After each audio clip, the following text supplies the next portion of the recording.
let's go over other required records for CACFP. So if you're using any form for CACFP that is not in any of the manuals, if it's not in the resource library, if you create one, you cannot use any of our old forms, but you can create a form and send it to your program specialist. And if they approve it, then you are allowed to use that form. A lot of you have a really, really good forms, way better than ours. Our forms are good for most, but not all. So if you do have a form that you'd like to create and that you want to use, just create one and send it to your program specialist and have them approve it before you start using it. It is required that you have a building for the future. Building for the future does have to be sent out at least one time per year to families. A lot of times, since the child care application is only one page at the front, if you want to put the building for the future on the back, that way you give it to parents, even though they are giving it back to you, that's fine. But it does show that you gave it out to the parents. This is not required for adult daycares. All institutions must distribute this again every year. And if you are a sponsoring organization, meaning you're multi-sided, you do have to have in this box right here your information, and this does have to be sent to our office once every year with your renewal, and we'll approve your application. But this is what the building for the future looks like. WIC, if you're on the CACFP for childcare, you have to have a WIC brochure. It is not required for adult day, only for those that are participating in childcare. So I've seen this posted on bulletin boards, but I've also seen it where you have pamphlets for those to give out. We did give you one or two whenever you started, but you can contact the WIC office or go by there and get more brochures if you happen to run out. Inventory. It is required to keep inventory. The inventory that we have that we require is on all unopened items at the end of the month. We don't require a perpetual. So a perpetual is one that everything that you have opened or not opened, and every time you use it, you have to mark it down. All we state is if at the end of the month, you have an unopened item, to put it on your inventory. This is for both food and milk. You do it at the end of every month. You should have your receipts to just reflects what you did buy. School districts can continue to use the current inventory system that they have. It just depends. They do a perpetual or they can do a monthly inventory. The one that we have, this is an example. So the only thing is required is for like the meat alternate, grain, bread, fruit, vegetable, milk, formula, or infant food. You do not have to list your condiments or extras or CACFP related supplies. That is an extra if you don't want it. If you're an adult daycare, we do not have one for formula or for infant food. We did put one for extra items. So you can put those items there, but it's only required for the food items that you would be serving towards your reimbursable meal. We have on most of our required forms, it says form completed by. We don't need a signature. This is just to let us know if we have a question about this form, who do we go and talk to? This is an infant meal count worksheet. So if I had a question about this form, I just need to know the name on here of who do I go and ask questions to. It doesn't mean you're doing anything wrong, but that's why we do on most of our required forms, it says form completed by. It does not have to be a signature. It can just be handwritten. Now, in your manual, you have a notification letter. We did that for each and every manual, but some other items that we do look at is if you're a nonprofit, we look at board meeting minutes, food safety for fridge and freezer temps to make sure that you have your past year's records, any of your Title 20 or Title 19 documentation, which is your DH subsidy, any contracts or agreements of anything that you outsource. So if you have any food, and if you're an adult daycare, we also look at the individual care plan and your group plan. On a claim, you cannot claim after 60 days. We give you a payment notice once we pay you. This is located if you go to the claim summary page. Once you're paid, if you scroll to the bottom, it will say print payment notice. If that pops up, you have been paid. You can print that out, keep it with your records. If you need to revise a claim, we have a claim revision form in the manual and in the resource library. Just fill that out and send it to our office. And in each manual, we have 3, the at-risk, the adult, and just the regular CACFP. We have a monthly record keeping checklist. They're all a little bit different because there's some things the daycare centers have that adult daycares don't have, and same with at-risk. So each manual does have a monthly record record keeping checklist that does help to know what you have to have for your reviews.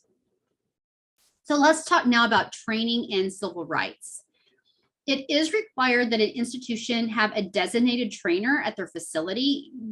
So what is required of them is that that trainer has to teach on CACFP. So you have to conduct training every year, at least one time a year. You need to document the date, the agenda, the topics, and the signature of those that attended. It is not required for all staff to be trained on every topic except for civil rights. If anybody does anything with CACFP or with child nutrition, they have to have civil rights training. Make sure you keep those sign-in sheets, and all the topics that we have, they all have to be covered by September 30th. Now, again, not everybody, you don't have to have training. Everybody does not have to have training on every topic except for civil rights. So maybe you have, like for cook and your teachers, you do the CACFP meal patterns and record keeping and the reimbursement system. But maybe you just have one other person that's in your facility and you are the only two that do the claim submission or claim review process. And then you two just talk about it with each other. But again, have documentation. Maybe you have a cook that is new and you talk to them with CACFP meal patterns, write it down and have them sign it that you talked to them.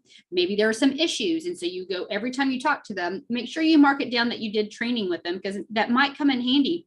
Maybe it's time to let the cook go and you can show that you did CACFP meal patterns with them like 4 times and record keeping. So make sure you indicate that again, but each topic does have to be trained on at least one time during the year. You can do it in conference style, meeting style, or even one-on-one.